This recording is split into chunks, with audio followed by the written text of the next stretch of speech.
In this segment, we'll be taking a look at Manifest Destiny, how America expanded across this continent from the Atlantic Ocean all the way to the Pacific Ocean, and the war that was part of that expansion.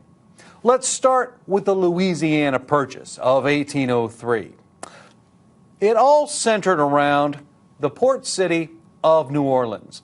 This is going to be the necessary outlet for the farmers in the frontier, in our interior, to get their products out into the shipping lanes, out so they can be exported. Well, the territory of Louisiana had changed hands several times. It was British, it was French, it was Spanish, it was French, it was Spanish, going back and forth, and America was concerned.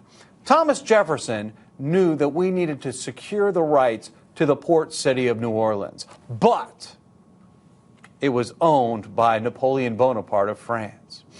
Thomas Jefferson sent over an enclave to talk to Napoleon Bonaparte and his peoples about negotiating a treaty of permanent ownership of the city of New Orleans. Once our guys got there and began talking with France, we came to realize they were not interested in selling just New Orleans. They were really interested in selling the entire chunk of land. The United States seized the opportunity. Jefferson authorized the purchase of Louisiana from France for a grand total of only $15 million. This nearly doubles the size of the United States overnight. Of course, Jefferson questioned whether or not this was legal. After all, nowhere in the Constitution did it say a president had the right to purchase this land. But what a bargain. You can't pass this up. So Thomas Jefferson signed off on it, and the United States doubled in size. This territory was so big. How big was it? We didn't even really know how much we purchased. And that's why Thomas Jefferson authorized the Lewis and Clark expedition. He hired Lewis and Clark to travel through the Louisiana Purchase, gaining scientific knowledge, making notes of what was there, who was there, and prospects of future possibilities.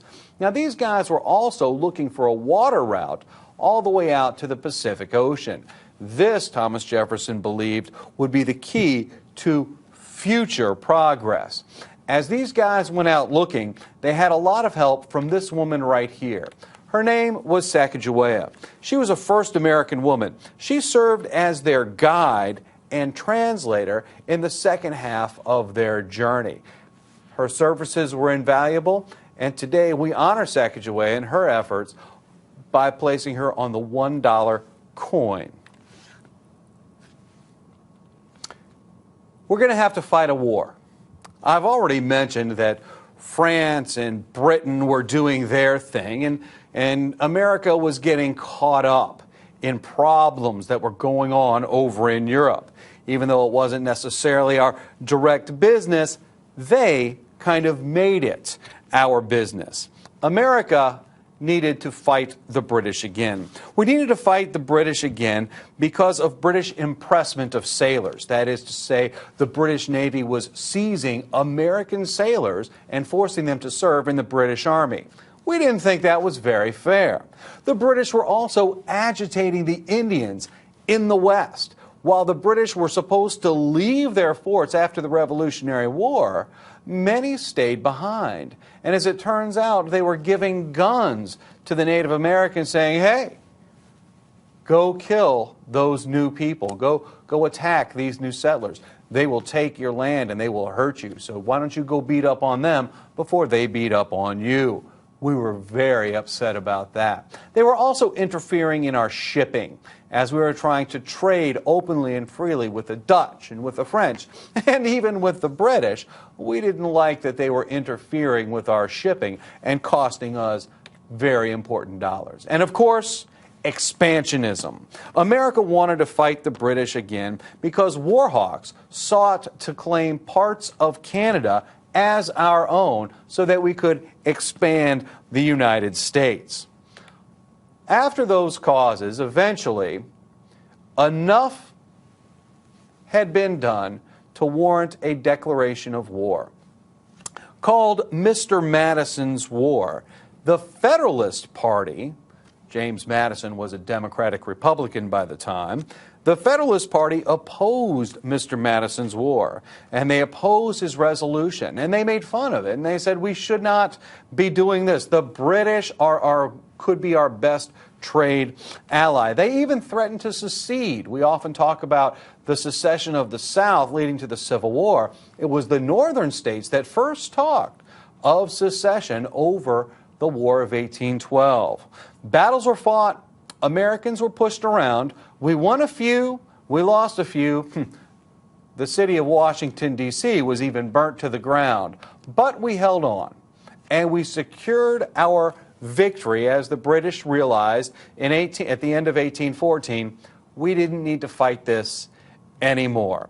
And so at the close of the War of 1812, we have a treaty.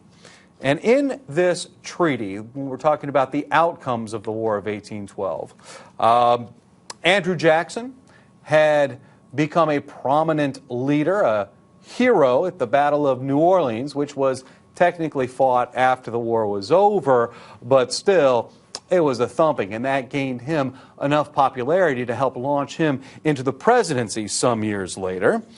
The Treaty of Ghent, which ended the hostilities with our mother country, brought mostly peace. The British agreed to evacuate the territory. They agreed not to interfere with our shipping. However, nothing was mentioned of the impressment of sailors, and no retributions were going to be offered. Another important land-related outcome dealt with the Oregon Territory. Notice where this is on the map.